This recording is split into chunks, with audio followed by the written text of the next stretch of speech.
Robert Smalls stood on the deck of the CSS Planter in the darkness of Charleston Harbor, April 1862. He was 23 years old, enslaved, and planning the most audacious act of revenge in American history. For years, white men had owned him. They'd owned his wife Hannah. They'd owned his children. They'd claimed his body, his labor, his future as their property. They'd built their wealth on his stolen life. Now Robert was going to steal something back. Not just his freedom, their warship. The Planter was a Confederate military vessel, 147 feet long, armed with cannons, used to transport troops and ammunition around Charleston's harbor defenses. Robert piloted it daily, trusted by white officers who thought enslaved people were too stupid and cowardly to attempt anything dangerous. They were catastrophically wrong. Robert had been planning this for months, studying every detail, memorizing Confederate signals, learning patrol schedules, identifying vulnerabilities. He knew Charleston Harbor better than any white officer. He'd spent years navigating these waters, absorbing information they never suspected he was gathering. Tonight, everything would come together. The white captain and crew would be ashore. Robert would take control of the ship, collect his family and the families of his crew, then sail past Confederate forts in darkness, deliver the warship to Union forces, and claim freedom. The plan was brilliant. It was also nearly impossible. Discovery meant death, not just for Robert, but for everyone involved. Confederate forces would execute him as an example, torture his family, destroy anyone who'd helped. But Robert didn't care about the risk. He cared about revenge. Revenge against the system that had stolen his life. Revenge against the Confederacy fighting to keep him enslaved. Revenge against every white person who'd claimed he was property. Tonight, he would prove them wrong. Tonight, he would take their most valuable military asset and deliver it to their enemies. Tonight, enslaved Robert Smalls would become Captain Robert Smalls, and the Confederacy would learn that the people they'd enslaved were not helpless victims, but dangerous enemies. The white officers thought they controlled the Planter. They were about to discover they controlled nothing. Robert checked his pocket watch. 2:47 a.m. In 13 minutes, everything would change. Robert hadn't started planning this escape yesterday. He'd been preparing his entire life, gathering knowledge like weapons, storing information that white people never suspected mattered. Born enslaved in Beaufort, South Carolina in 1839, Robert learned early that survival meant observation. Watch everything, remember everything, trust no one. Information was power in a world designed to keep you powerless. At age 12, his owner sent him to Charleston. The city became his education. He worked various jobs: waiter, lamplighter, rigger, stevedore. Each job taught him something useful. As a rigger, he learned ships and sailing. As a stevedore, he memorized the harbor's geography. More importantly, working in hotels and homes, Robert overheard white men's conversations. They talked freely around enslaved servants, assuming black people were too stupid to understand or remember. Another catastrophic mistake. Robert absorbed everything. Political discussions about states' rights and slavery. Business conversations about shipping routes and military contracts. Drunken boasts about Confederate defenses and strategies. He stored this information carefully, not knowing when it would matter, but certain it would matter eventually. In 1861, when the Civil War started, Robert was working aboard the Planter. The Confederates converted it to military use. Suddenly, Robert was piloting a warship, transporting ammunition and troops, accessing military installations, learning Confederate procedures. The white captain, C.J. Raleigh, was lazy and arrogant.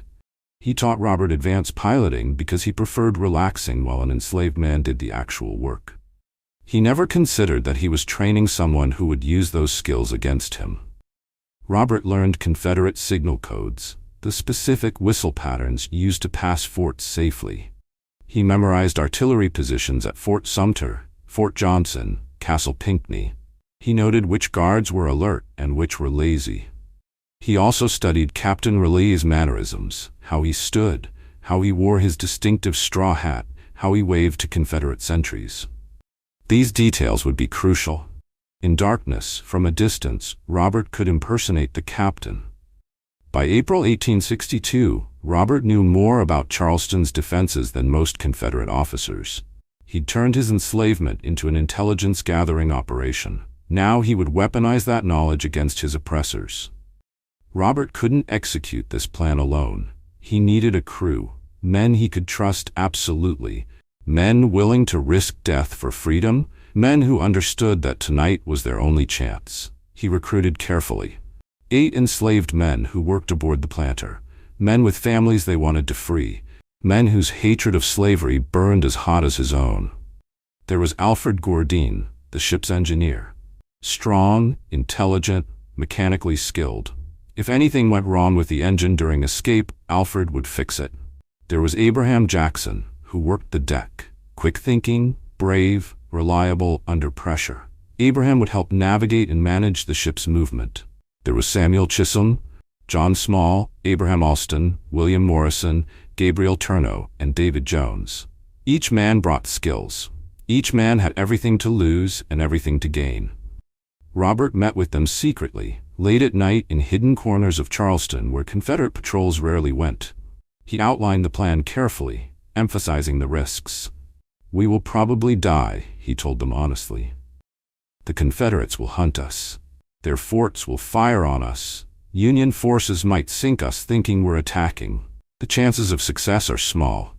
But if we stay enslaved," he continued, "we're already dead. Not physically, but dead in every way that matters. Our children will grow up as property. Our families can be sold away at any moment. We have no future except continued suffering." The men understood.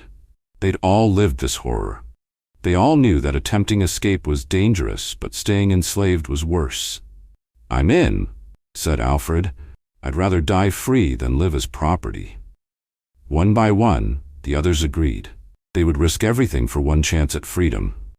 Robert also explained they'd be bringing their families, wives and children, 16 people total. This made the mission more complicated and more dangerous. But none of them would abandon their families to slavery. "We all go free together," Robert said, "or we all die together. There's no middle ground." The crew began preparing. They gathered supplies secretly, food, water, materials they might need. They practiced their roles, rehearsing what each man would do during the escape. They also prepared mentally for violence. Robert carried a pistol. If Confederate forces tried to stop them, he'd fight. If crew members panicked and wanted to turn back, he'd force them forward. This mission allowed no weakness, no hesitation. Hannah Jones Smalls, Robert's wife, was as essential to this plan as any crew member.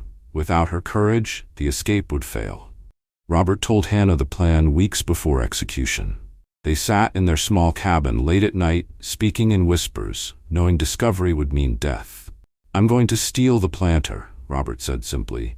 "I'm going to sail it past Confederate forts and deliver it to Union forces. I'm going to free us." Hannah listened without interrupting. She knew her husband. She knew when he'd made an unshakable decision. "When?" she asked. "Soon. Maybe weeks, maybe days, when the moment is perfect." "And if we're caught?" Robert didn't sugarcoat the answer. "They'll kill me. Slowly, publicly, as an example. They'll sell you and the children south to the worst plantations where you'll work until you die. Or they might kill all of us together." Hannah absorbed this. She looked at their children sleeping nearby. Elizabeth, 2 years old, and Robert Jr., just an infant. Her babies. Her property according to Confederate law. Children who could be sold away from her at any moment. "I'm ready," she said. "Tell me what I need to do." Robert explained her role. She would coordinate the families, getting them to the designated meeting point without attracting attention. She'd keep the children quiet during the escape. She'd trust his plan, even when it seemed impossible. Hannah accepted these responsibilities without complaint. She was terrified but determined. Freedom for her children was worth any risk. Over the following weeks, Hannah prepared carefully. She gathered the other wives, women married to the Planter's crew.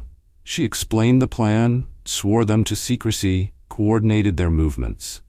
These women showed extraordinary courage. They would be bringing babies and young children on a military vessel, hiding them during a dangerous escape attempt. One crying child could alert Confederate guards. One moment of panic could doom everyone. But they trusted Robert's plan. More importantly, they understood that staying enslaved meant their children would inherit bondage. Better to risk everything now than condemn future generations to slavery.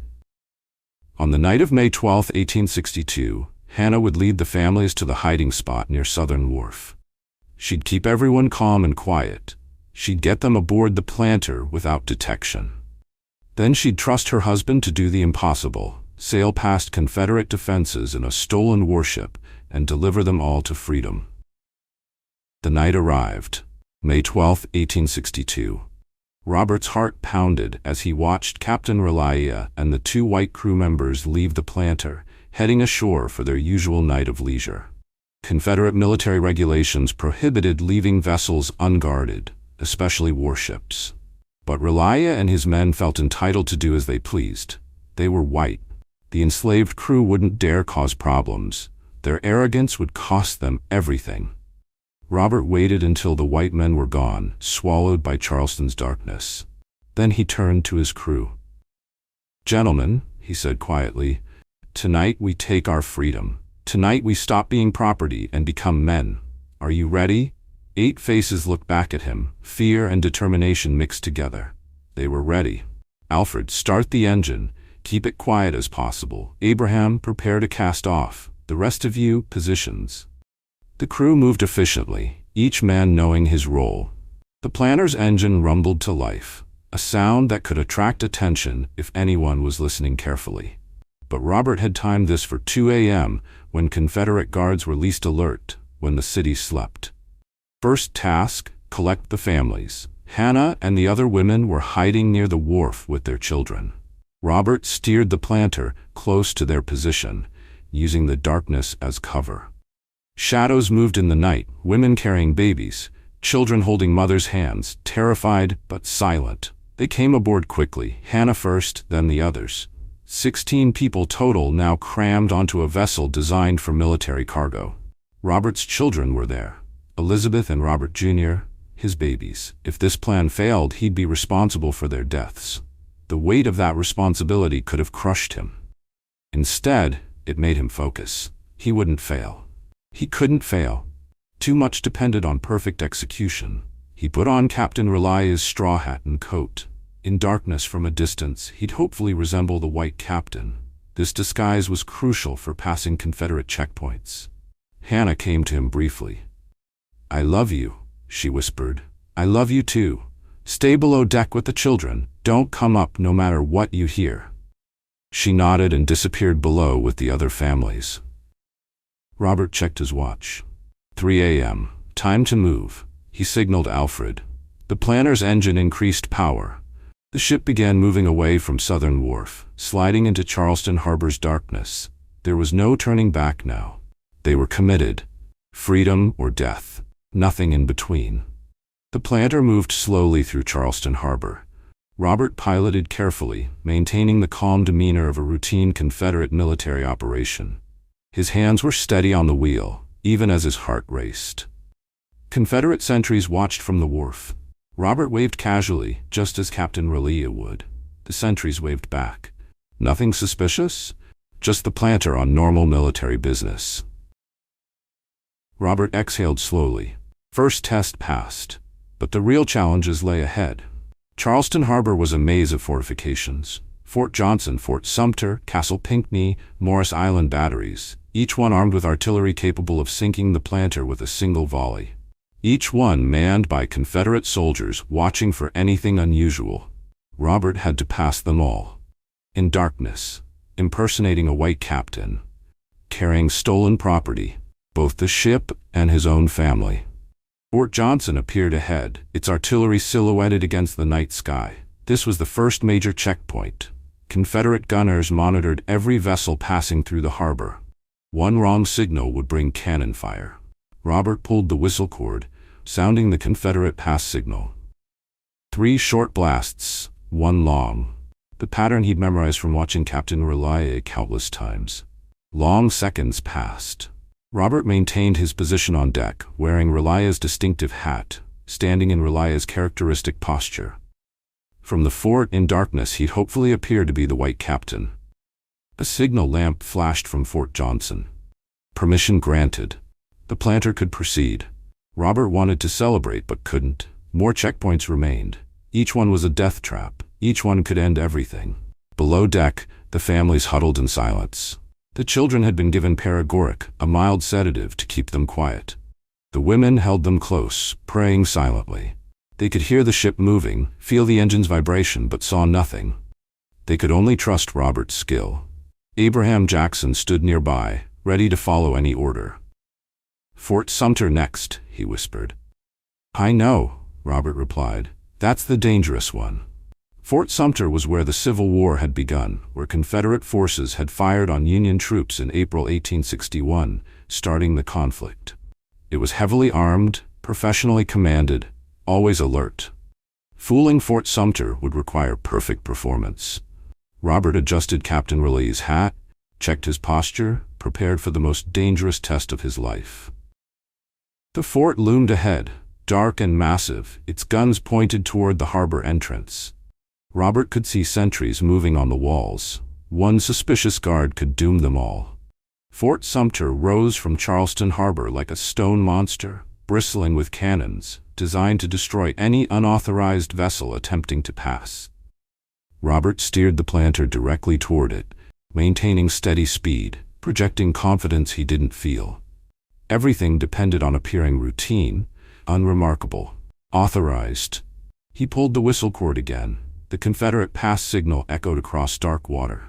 3 short blasts, 1 long, perfect execution. He stood on deck in Captain Relia's hat and coat, one arm raised in casual greeting, exactly how the white captain would signal to Fort Sumter's commander.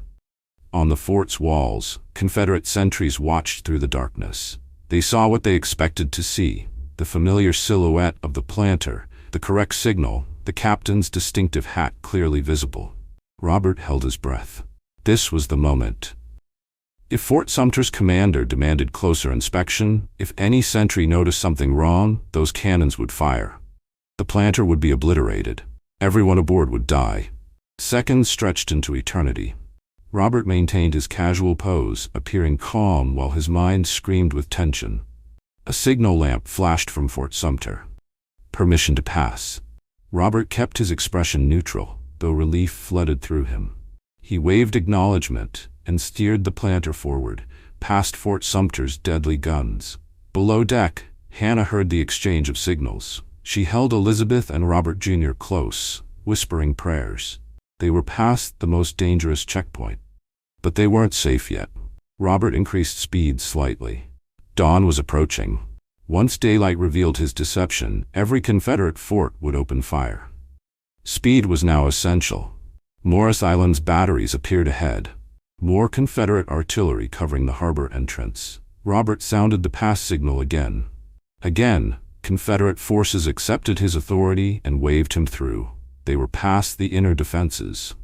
But now came the final challenge. Reaching Union blockade ships without being sunk by either Confederate or Union forces. The Confederate gunners behind him suddenly realized something was wrong. The planter was moving too fast, heading directly toward Union positions. This wasn't authorized. Alarm bells rang from Fort Sumter. Artillery crews scrambled to their cannons.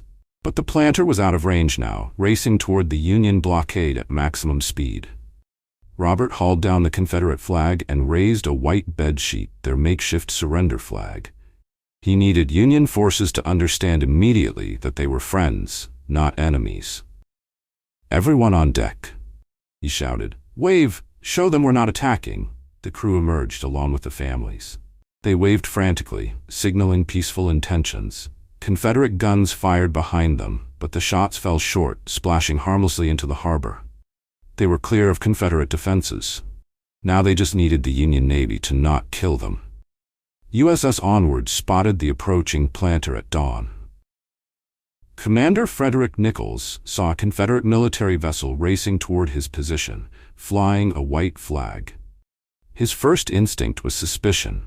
Confederate tricks were common. This could be a suicide attack, a vessel packed with explosives attempting to ram Union ships. "Battle stations," Nichols ordered. "Prepare to fire." Gunners loaded their cannons, aiming at the planter. One command from Nichols would blow the approaching vessel out of the water. Robert saw the Union guns tracking his ship. He understood their suspicion. He had seconds to convince them he was friendly. He cupped his hands and shouted across the water, "Don't shoot! We're escaped slaves. We've brought you a Confederate warship." The words carried across the morning air. Nichols heard them clearly. Escaped slaves? In a Confederate military vessel? He raised his spyglass, studying the approaching ship carefully. He saw black faces on deck, men, women, children. No white crew visible. A white bed sheet flying where the Confederate flag had been. This was no attack. This was defection. Something unprecedented. "Hold fire," Nichols commanded. The Union gunners lowered their weapons. The planter drew alongside the USS Onward. Robert stood on deck, still wearing Captain Reilly's ridiculous straw hat, looking directly at Commander Nichols.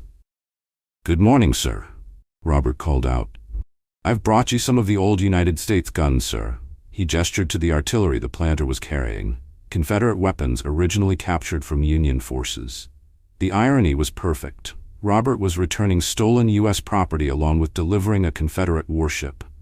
Nichols was stunned. In his entire naval career, he'd never witnessed anything like this. An enslaved pilot had stolen a Confederate military vessel and delivered it to Union forces. "Permission to come aboard, sir?" Robert asked formally. "Granted," Nichols managed. Robert crossed to the USS Onward, followed by his crew and families. 16 people who'd risked everything for freedom. 16 people who'd just accomplished the impossible. Nichols studied Robert carefully. "What's your name?" "Robert Smalls, sir. Former pilot of the CSS Planter. Or rather, current pilot of the USS Planter, if you'll have me." Hannah stood beside Robert, holding their children. She was crying, not from fear anymore, but from overwhelming relief and joy. They'd done it. They were free. Elizabeth looked up at her mother. "Mama, why are you crying?" "Because we're free, baby. We'll never be slaves again." The child didn't fully understand, but she would. Someday Robert would tell his children the full story of this night. How their parents had risked everything. How their father had outsmarted the Confederacy. How their family had claimed freedom through courage and brilliant planning. Commander Nichols quickly realized Robert Smalls was more valuable than the warship he'd delivered. Robert possessed detailed intelligence about Charleston's defenses, information Union forces desperately needed. "Tell me everything," Nichols said. "Every artillery position, every weak point, every patrol schedule." Robert had been preparing for this moment.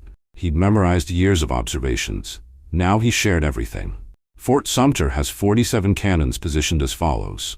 Robert began, describing exact locations, calibers, firing ranges. "The underwater obstacles between Castle Pinckney and Fort Johnson are positioned here." He drew precise maps from memory. Confederate patrol boats follow this schedule. He outlined timing and routes. For hours, Robert answered questions. Union officers took extensive notes, amazed by the depth and accuracy of his knowledge. This intelligence was invaluable, worth more than the planter itself.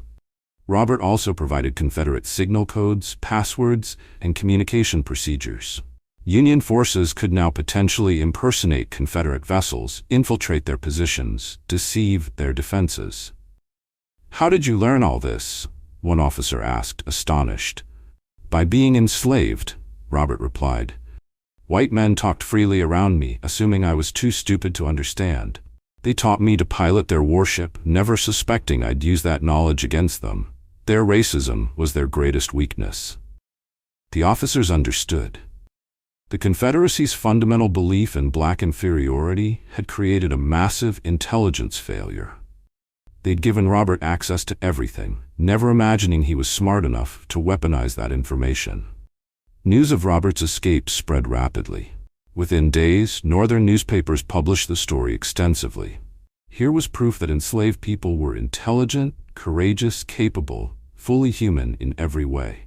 Abolitionists celebrated Robert as a hero. "This is what we've been saying. Frederick Douglass wrote, "Enslaved people aren't passive victims. They're active resistors, brilliant strategists, freedom fighters." Robert Smalls proves undeniably. The story also had propaganda value. Britain and France were considering supporting the Confederacy diplomatically. Robert's escape demonstrated that slavery was the war's central issue and that enslaved people themselves were fighting for freedom. President Lincoln's administration saw opportunity. They needed public support for the war effort. Robert's story provided that support, a dramatic narrative of courage and liberation that Americans could rally behind. But Robert cared less about propaganda value than about practical results. "I've escaped," he told Union officers, "but millions remain enslaved. I want to help free them. Put me to work." The Union Navy hired Robert as a pilot. He'd continue working on vessels in Charleston Harbor, using his intimate knowledge to support Union military operations. His salary was $150 monthly, far more than most black people earned, a salary that recognized his extraordinary value. The CSS Planter became the USS Planter, now flying the Union flag. The same vessel that had served Confederate slavery now fought against it. Robert loved this poetic justice. He continued piloting the Planter throughout the war, supporting Union operations in Charleston Harbor. The Confederates recognized his ship and knew who commanded it, the enslaved pilot who'd betrayed them. They wanted Robert dead more than almost any Union soldier. If captured, Robert would face execution or worse. The Confederacy would torture him publicly as an example to discourage other enslaved people from attempting escape or resistance. But Robert didn't hide. He piloted the Planter directly into dangerous situations, supporting Union military assaults, gathering intelligence, and demonstrating constant courage. In April 1863, Union forces launched a major assault on Charleston's fortifications. Several ironclad warships attempted to pass Fort Sumter and shell the city. Robert piloted a support vessel during this attack. Confederate artillery fired heavily, shells exploding around his ship, shrapnel flying everywhere. Other vessels were hit and damaged. Men died screaming. Robert navigated perfectly under fire, avoiding underwater obstacles, keeping his vessel operational while chaos erupted around him.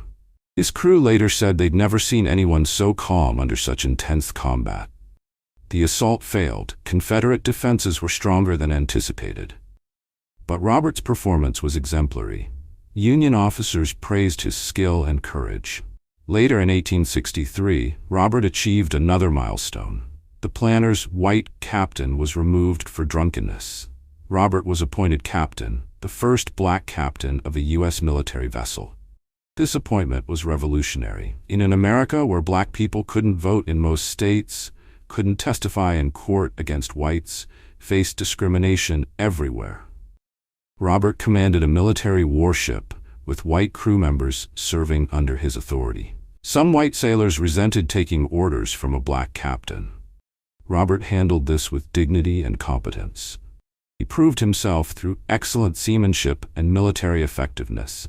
Racist attitudes couldn't withstand the reality of his superior abilities. His promotion inspired other black Americans. If a formerly enslaved person could become a military captain, what else was possible? Robert became a living symbol of potential. Proof that black people deserved equality. Robert used his position to advocate for black military recruitment. By 1863, the Union Army was forming United States colored troops, segregated black regiments. Thousands of black men joined, eager to fight for freedom. Robert witnessed black regiments prove themselves in combat. At Fort Wagner in July 1863, the 54th Massachusetts Infantry launched a heroic assault on Confederate defenses. They suffered heavy casualties but demonstrated extraordinary courage, disproving racist claims about black military capabilities. The Confederacy put a bounty on Robert Smalls, $4,000 for his capture, dead or alive. It was a fortune, enough money to tempt bounty hunters and Confederate sympathizers. Robert became one of the most wanted men in the South. Wanted posters described him in detail. Confederate intelligence actively hunted him. Assassins attempted to kill him multiple times. But Robert refused to hide or reduce his activities. He continued piloting the planter on dangerous missions. He gathered intelligence behind Confederate lines. He spoke publicly, giving speeches supporting the Union war effort. "They want me dead because I'm dangerous," Robert told Hannah, "because I prove their whole ideology is a lie. I won't give them the satisfaction of hiding." Hannah worried constantly. Every mission could be Robert's last. Confederate sharpshooters specifically targeted him. Saboteurs tried to sink the planter. Spies attempted to poison his food. But Robert survived through a combination of luck, skill, and constant vigilance. He varied his routines, trusted no strangers, and stayed alert for threats. The bounty actually pleased Robert in a dark way. The Confederates valued him at $4,000 as a fugitive. As enslaved property, he'd been worth maybe $800. He'd become more valuable free than he'd ever been enslaved. This irony wasn't lost on him. The same people who'd claimed he was inferior now offered huge rewards for his capture. His very existence threatened their worldview. Robert also understood the psychological warfare aspect. The bounty was designed to terrorize him, to make him afraid, to force him into hiding. If he hid, the Confederates won a psychological victory. So Robert did the opposite. He became more visible, more active, more outspoken. He gave interviews to Northern newspapers, describing his escape and mocking Confederate incompetence. "They had every advantage," he told one reporter. "They controlled the harbor, commanded the forts, set the guard schedules, yet 8 enslaved men outsmarted them completely." What does that say about Southern intelligence? The article was republished across the North. Confederate leaders read it with fury. This formerly enslaved man was publicly humiliating them, demonstrating their failure for all the world to see. They increased the bounty to $6,000. Robert laughed when he heard. "I must be doing something right if I'm worth that much to them." He understood something important. His continued freedom was itself a victory. Every day he remained alive and free was another day, proving the Confederacy couldn't control him. Every mission he completed successfully was another demonstration of Confederate weakness. The bounty hunters never caught him. The assassins never succeeded. Robert Smalls remained free, dangerous, and defiant, a constant reminder that enslaved people could fight back and win. Robert's escape created complicated family dynamics. His mother, Lydia, was still in Beaufort, technically enslaved, though her owner had left when Union forces occupied the town. Robert desperately wanted to free her, to bring her to safety. But traveling back into Confederate territory was suicidal. The bounty on his head made him the most wanted fugitive in the South. "How did you learn all this?" one officer asked, astonished. "By being enslaved," Robert replied. "White men talked freely around me, assuming I was too stupid to understand. They taught me to pilot their warship, never suspecting I'd use that knowledge against them. Their racism was their greatest weakness." The officers understood. The Confederacy's fundamental belief in black inferiority had created a massive intelligence failure.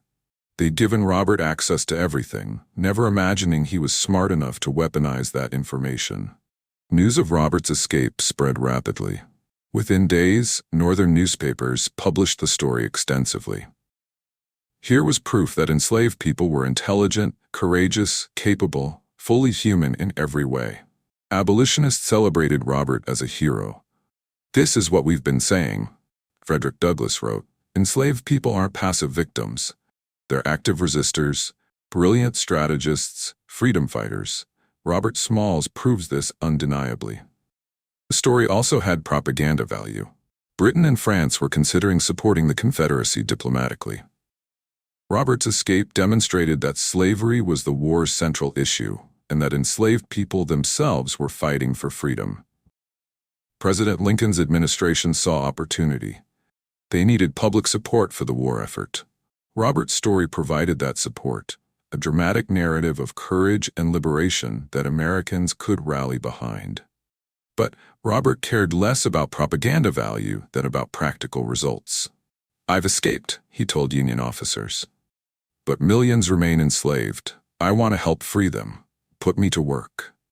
The Union Navy hired Robert as a pilot. He'd continue working on vessels in Charleston Harbor, using his intimate knowledge to support Union military operations. His salary was $150 monthly, far more than most black people earned, a salary that recognized his extraordinary value. The CSS Planter became the USS Planter, now flying the Union flag. The same vessel that had served Confederate slavery now fought against it. Robert loved this poetic justice. He continued piloting the Planter throughout the war, supporting Union operations in Charleston Harbor. The Confederates recognized his ship and knew who commanded it, the enslaved pilot who'd betrayed them. They wanted Robert dead more than almost any Union soldier. If captured, Robert would face execution or worse. The Confederacy would torture him publicly as an example to discourage other enslaved people from attempting escape or resistance. But Robert didn't hide. He piloted the Planter directly into dangerous situations, supporting Union military assaults, gathering intelligence, and demonstrating constant courage. In April 1863, Union forces launched a major assault on Charleston's fortifications. Several ironclad warships attempted to pass Fort Sumter and shell the city. Robert piloted a support vessel during this attack. Confederate artillery fired heavily, shells exploding around his ship, shrapnel flying everywhere. Other vessels were hit and damaged. Men died screaming. Robert navigated perfectly under fire, avoiding underwater obstacles, keeping his vessel operational while chaos erupted around him. His crew later said they'd never seen anyone so calm under such intense combat. The assault failed. Confederate defenses were stronger than anticipated, but Robert's performance was exemplary. Union officers praised his skill and courage. Later in 1863, Robert achieved another milestone. The Planter's white captain was removed for drunkenness. Robert was appointed captain, the first black captain of a U.S. military vessel. This appointment was revolutionary. In an America where black people couldn't vote in most states, couldn't testify in court against whites, faced discrimination everywhere, Robert commanded a military warship with white crew members serving under his authority. Some white sailors resented taking orders from a black captain. Robert handled this with dignity and competence. He proved himself through excellent seamanship and military effectiveness. Racist attitudes couldn't withstand the reality of his superior abilities. His promotion inspired other black Americans. If a formerly enslaved person could become a military captain, what else was possible? Robert became a living symbol of potential, proof that black people deserved equality. Robert used his position to advocate for black military recruitment. By 1863, the Union Army was forming United States colored troops, segregated black regiments. Thousands of black men joined, eager to fight for freedom. Robert witnessed black regiments prove themselves in combat. At Fort Wagner in July 1863, the 54th Massachusetts Infantry launched a heroic assault on Confederate defenses. They suffered heavy casualties but demonstrated extraordinary courage, disproving racist claims about black military capabilities.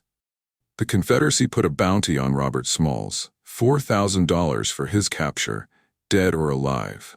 It was a fortune, enough money to tempt bounty hunters and Confederate sympathizers. Robert became one of the most wanted men in the South. Wanted posters described him in detail. Confederate intelligence actively hunted him. Assassins attempted to kill him multiple times, but Robert refused to hide or reduce his activities. He continued piloting the Planter on dangerous missions. He gathered intelligence behind Confederate lines. He spoke publicly, giving speeches supporting the Union war effort.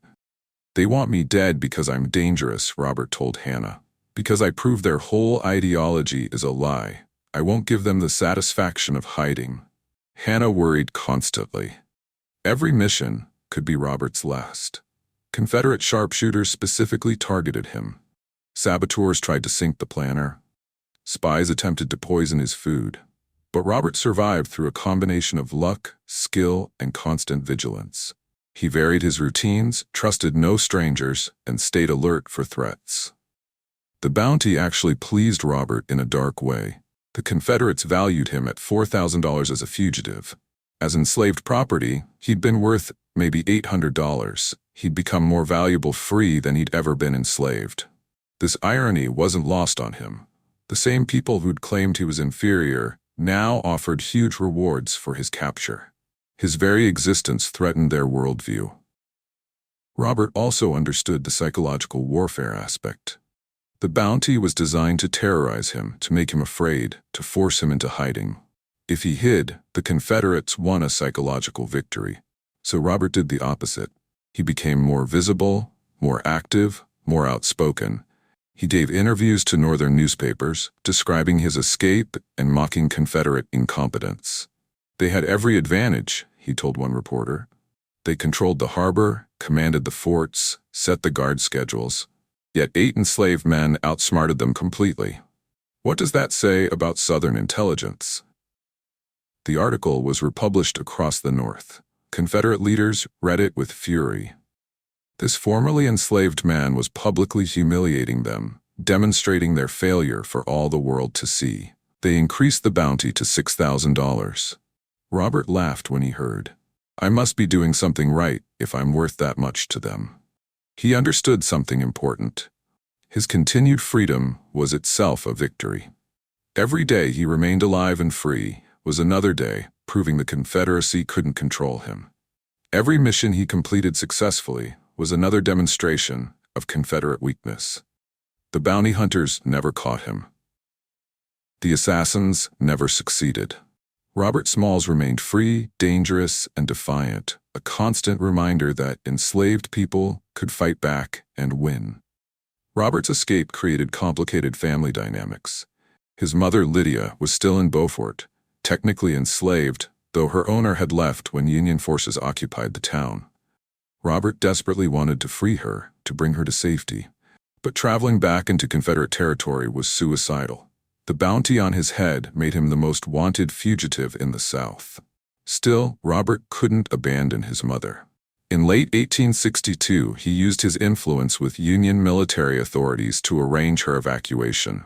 A Union patrol entered Beaufort specifically to retrieve Lydia Smalls. When mother and son reunited, Lydia wept with pride and relief. "You did it," she whispered. "You freed yourself and your family. You became the man I always knew you could be." "You taught me to read," Robert replied. "You showed me slavery's horror, so I'd never accept it. Everything I've accomplished started with your courage." But other family reunions were more complicated. Some of Robert's relatives had chosen differently, accepting slavery rather than risking escape. They criticized his actions, claiming he'd endangered everyone by stealing the planter. "You've made it worse for us," one cousin said. "The Confederates are watching all black people more carefully now. They're suspicious of everyone. You've made our lives harder." Robert struggled with this criticism. He understood their fear. The Confederacy had indeed increased surveillance and restrictions after his escape. Enslaved people faced harsher punishment for minor infractions. Confederate authorities suspected everyone of potential betrayal. But Robert rejected the premise of their criticism. "Living as property is unacceptable," he argued. "I won't apologize for fighting for freedom. Yes, I've made the Confederacy more paranoid. Good, they should be paranoid. They should fear us. We're not helpless victims. We're potential enemies in their midst." This philosophical divide reflected a broader tension within enslaved communities. Some people believed survival meant accommodation. Don't provoke white anger, accept bondage, hope for gradual improvement. Others believed survival meant resistance. Fight back, escape when possible, never accept oppression as normal. Robert represented the resistance philosophy, absolutely. He'd risked everything for freedom. He'd turned himself into a weapon against slavery. He demonstrated that enslaved people could strike devastating blows against their oppressors. His very existence was an argument. Freedom is worth dying for. Resistance is possible. The system can be beaten. Not everyone agreed with this argument. But Robert didn't need everyone's agreement. He needed to live according to his own principles, to fight the war his own way, to prove through his actions that enslaved people were fully human, fully capable, fully deserving of freedom. In June 1863, Robert participated in one of the Civil War's most remarkable operations, the Combahee River Raid. This mission would cement his reputation as not just an escaped slave, but a military strategist of exceptional skill. Union Colonel James Montgomery planned to raid plantations along the Combahee River, destroying Confederate supplies and liberating enslaved people. But Montgomery needed someone who knew the river's complex geography, who could navigate its channels, who could communicate with enslaved communities. He needed Robert Smalls. Robert studied maps and consulted with formerly enslaved people who'd recently escaped from the Combahee region. He identified where Confederate torpedoes, underwater mines were positioned, which routes were safe, where enslaved people were concentrated. On June 2, 1863, 3 Union gunboats, including the Planter with Robert piloting, steamed up the Combahee River. Robert guided them around torpedoes, through narrow channels, directly to strategic targets. Confederate defenders fired on the vessels. Bullets whizzed past Robert's head. Artillery shells exploded in the water.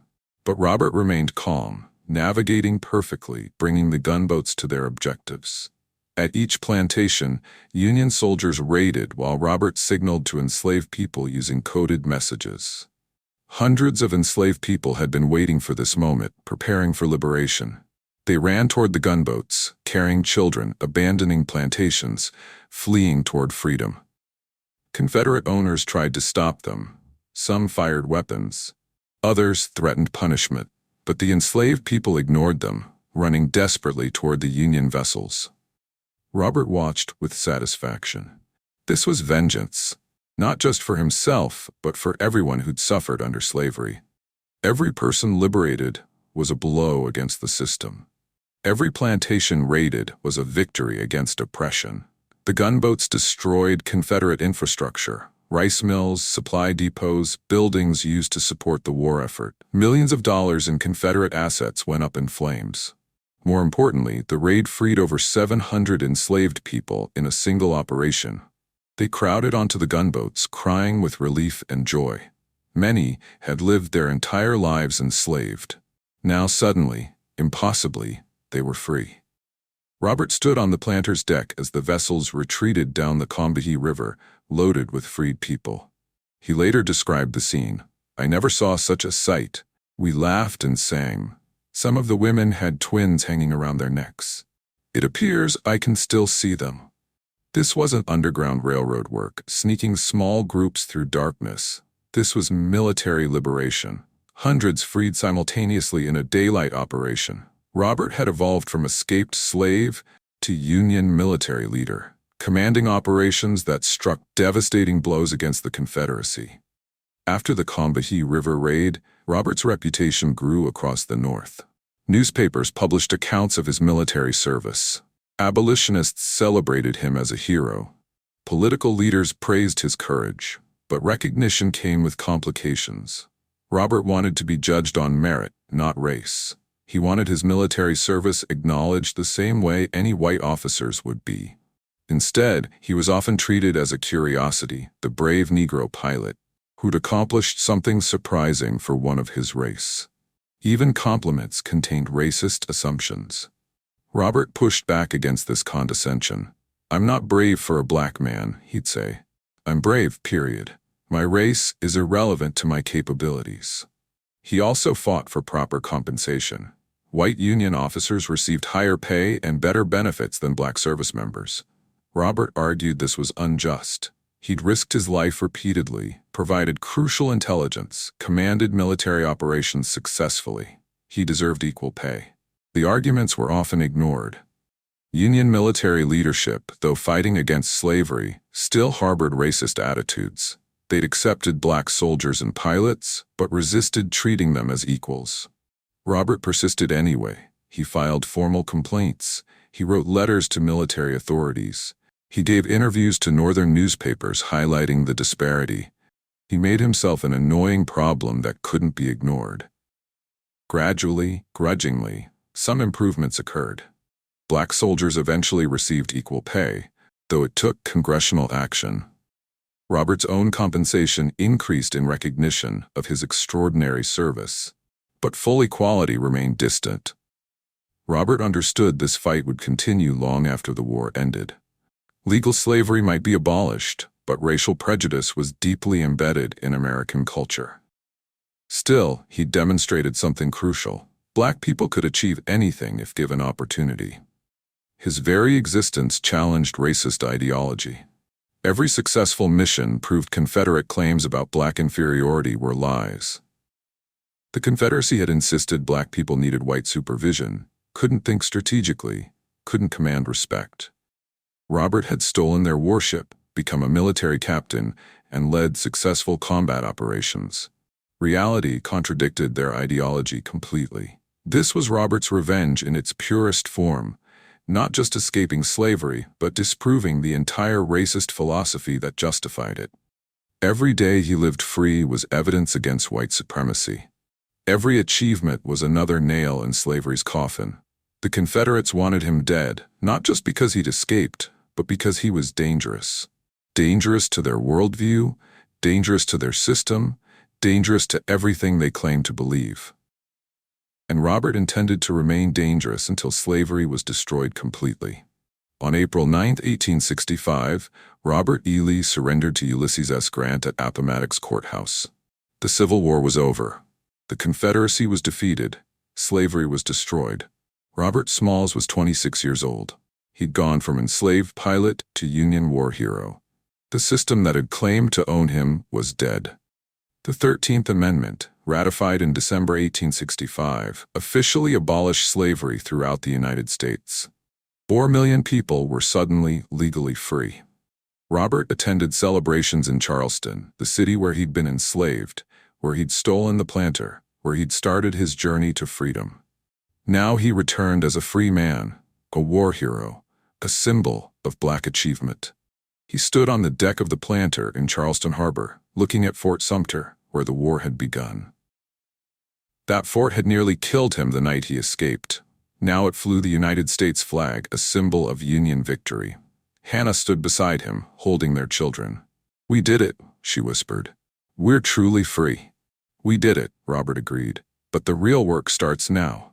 Legal freedom isn't enough. We need economic opportunity, political power, real equality."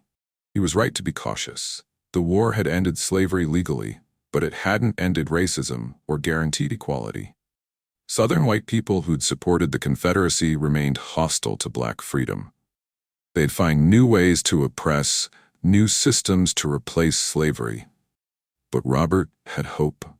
For the first time in American history, black men could vote in the South. They could hold political office. They could participate in governing themselves. This was Reconstruction, the process of rebuilding Southern states and integrating formerly enslaved people into American democracy. It offered unprecedented opportunity. Robert decided to return to Beaufort, South Carolina, the town where he'd been born enslaved. He'd help build a new society, one based on equality rather than oppression. He purchased property, land he would own, not be owned on. He established businesses. He engaged in politics, attending Republican Party meetings, advocating for black voting rights. In 1868, just 6 years after escaping slavery, Robert was elected to the South Carolina state legislature. He was one of many black men entering politics during Reconstruction. For the first time in American history, black representatives had political power. They could make laws, control budgets, shape society. It was revolutionary and terrifying to white supremacists. Robert served effectively in the state legislature, advocating for education funding, infrastructure development, and civil rights protections. He demonstrated intelligence and political skill that undermined racist stereotypes claiming black people couldn't govern. In 1874, Robert Smalls was elected to the United States House of Representatives.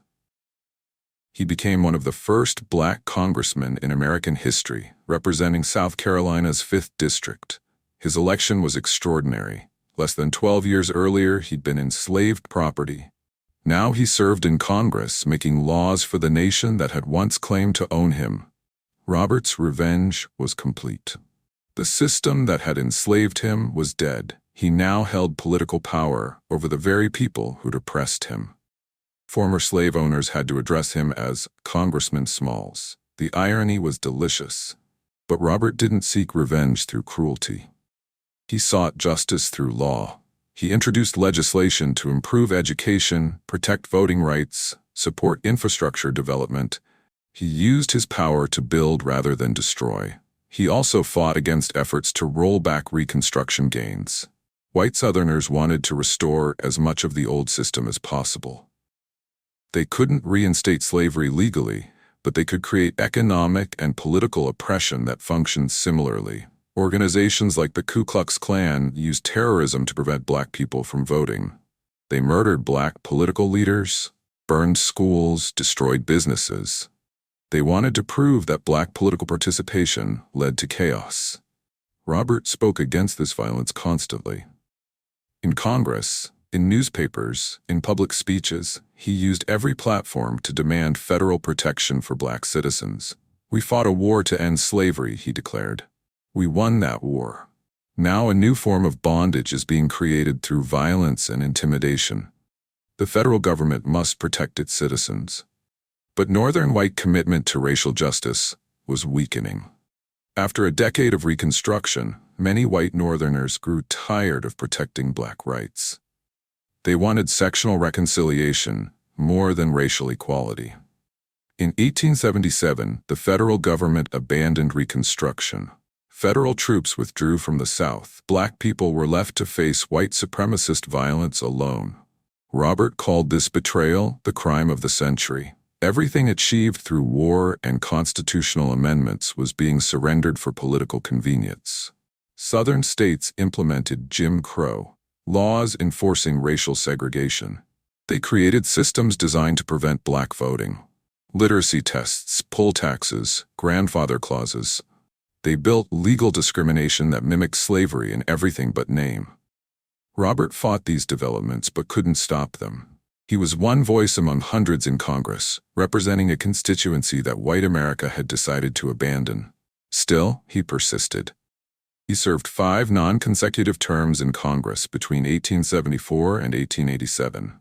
He never stopped advocating for justice, even when outvoted and ignored. His presence in Congress was itself significant. Every time he spoke, he reminded America that black people were intelligent, capable, deserving of equality. His very existence challenged the racist ideology being rebuilt across the South. In 1863, during the war, Robert did something that carried profound symbolic weight. He purchased the house where he'd been enslaved. The McKee Mansion in Beaufort had been his childhood prison. Henry McKee had owned Robert, owned his mother, claimed them as property. Now Robert owned McKee's house. The reversal was perfect. The enslaved boy had become the property owner. The system that claimed he was inferior had been proven catastrophically wrong. Robert didn't purchase the house out of vengeance, but as a statement. Black people deserved the same opportunities as whites. Property ownership, political participation, economic success, these weren't white privileges. They were human rights. He moved his family into the mansion. His children grew up in the same house where their father had been enslaved. But they grew up free, educated, with opportunities their father had been denied. Robert also welcomed his former owner's widow when she fell on hard times. Jane McKee had nowhere to go after the war destroyed the Confederate economy. Robert allowed her to live in the house that had once been hers, now his. This act of mercy demonstrated Robert's character. He could have been cruel, he could have celebrated her suffering. Instead, he showed compassion to someone who'd benefited from his enslavement. "I don't hate white people," Robert explained. "I hate the system of slavery. Individuals can be forgiven. The system deserved destruction." The Beaufort house became more than Robert's residence. It became a symbol, proof that formerly enslaved people could achieve success, that racial hierarchies were artificial, that America's promise of opportunity could include black citizens. Robert used the house to host political meetings, community gatherings, and educational events. He established it as a center for black political organizing in Beaufort. He also preserved the history.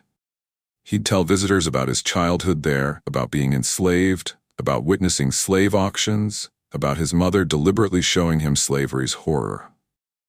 "This house represents transformation," he'd say. "It was a place of oppression. Now it's a place of freedom. That's what America can become if we fight for justice." Young black people visited the house, inspired by Robert's story. If he could go from enslaved to congressman, what could they achieve? His life proved that potential existed even in a society designed to crush it. The house still stands today in Beaufort, a historical landmark, a reminder of one man's extraordinary journey from bondage to freedom to political power.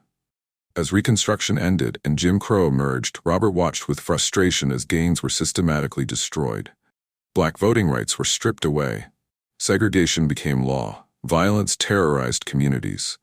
But Robert refused to accept this quietly. He spoke out constantly, challenging injustice, demanding equality, refusing to pretend everything was acceptable. In 1895, South Carolina held a constitutional convention to rewrite state voting laws. The explicit purpose was to disenfranchise black voters through legal mechanisms that appeared race-neutral. Robert was one of 6 black delegates to the convention. Vastly outnumbered by white supremacists who controlled the proceedings, he knew he'd lose every vote, but he attended anyway, using the platform to speak truth. "You charge us with ignorance," Robert said in one speech, "yet you've denied us education. You charge us with poverty, yet you've denied us economic opportunity. You charge us with unfitness for voting, yet you've created the very conditions you now use to justify our exclusion." His logic was undeniable. White supremacists had created the problems they claimed justified black disenfranchisement. They denied education, then claimed illiteracy disqualified black voters. They'd prevented economic advancement, then claimed poverty proved black unfitness. Robert exposed this circular reasoning brilliantly. But exposure didn't stop it. The white delegates passed measures designed to eliminate black voting. Literacy tests, property requirements, poll taxes, all calculated to exclude black citizens while technically appearing race-neutral. Robert voted against every measure. He lost every vote, but he made white supremacists defend their actions publicly. He created a record of their deliberate discrimination. "History will judge you," he told the convention. "Your children will read about this and feel shame. You're choosing oppression over justice, hate over equality. That choice will define you forever." Some delegates laughed. Others looked uncomfortable. Robert didn't care. He was speaking for the record, ensuring that future generations would know the truth. Jim Crow laws were passed across the South. Segregation became enforced in schools, restaurants, transportation, public facilities. Separate but equal was the legal fiction. Separate was reality, equal was a lie. Robert lived long enough to see the system he'd fought against rebuild itself in new forms. Slavery was abolished, but white supremacy survived. Legal bondage was destroyed, but racial oppression continued. It was heartbreaking. But Robert maintained faith that justice would ultimately prevail. Robert Smalls died on February 23, 1915, at age 75. He died in Beaufort, in the house where he'd once been enslaved, surrounded by family who revered him. He'd lived an extraordinary life, from enslaved pilot to Union war hero to U.S. congressman. He'd stolen a Confederate warship, freed hundreds of people, fought for equality for over 50 years. His obituaries noted his accomplishments, but also the incomplete nature of his life's work. Legal slavery was abolished, but racial equality remained distant. Jim Crow oppression had replaced bondage. The fight Robert started was far from finished. But what Robert had accomplished was undeniable. He'd proven that enslaved people weren't passive victims, but active resistors. He demonstrated that black people could achieve anything if given opportunity. He'd lived a life that challenged every racist assumption. His story inspired future generations of civil rights activists. When Rosa Parks refused to give up her bus seat in 1955, when students sat at segregated lunch counters in 1960, when marchers crossed the Edmund Pettus Bridge in 1965, they were continuing Robert's fight. The struggle for freedom and equality that Robert joined in 1862 continues today. Different forms, different tactics, but the same fundamental battle, establishing that all people possess equal dignity and deserve equal rights. Robert's legacy isn't just what he accomplished, but what he represented: the possibility of transformation, the power of resistance, the potential within every person regardless of their starting point. He was born enslaved, owned as property, denied basic humanity. From that position of absolute powerlessness, he changed history. He stole a Confederate warship through brilliant planning and perfect execution. He became a military hero and political leader. He proved that the racist claims about black inferiority were lies. His life was a sustained argument for equality, not through words alone, but through actions that couldn't be denied or dismissed. Today, U.S. Navy ships bear his name. Schools teach his story. Monuments honor his courage. South Carolina celebrates him as one of its greatest heroes. But perhaps the best memorial is simply remembering the truth. On the night of May 12, 1862, an enslaved man named Robert Smalls stole a Confederate warship and sailed it to freedom. That act of defiance, courage, and brilliant strategy changed American history. It proved that enslaved people could fight back and win. It demonstrated that intelligence and planning could overcome seemingly impossible obstacles. Robert Smalls didn't just escape slavery. He struck a devastating blow against the entire system. He turned Confederate resources against the Confederacy. He delivered military intelligence that helped win the war. He became living proof that the ideology justifying slavery was a lie. Robert Smalls should be as famous as any American hero. His story deserves to be taught in every school, celebrated in every history book, honored as a defining American narrative. Yet many people still don't know his name. His story remains undertold, his accomplishments underrecognized, his legacy incomplete. This obscurity isn't accidental. American history has been written primarily by and for white people. Stories of black resistance, black achievement, black heroism have been minimized or erased to protect white supremacist narratives. Robert's story challenges comfortable myths. It proves that enslaved people fought their own liberation. It demonstrates that black political participation during Reconstruction worked effectively. It shows that Jim Crow wasn't natural evolution, but deliberate oppression.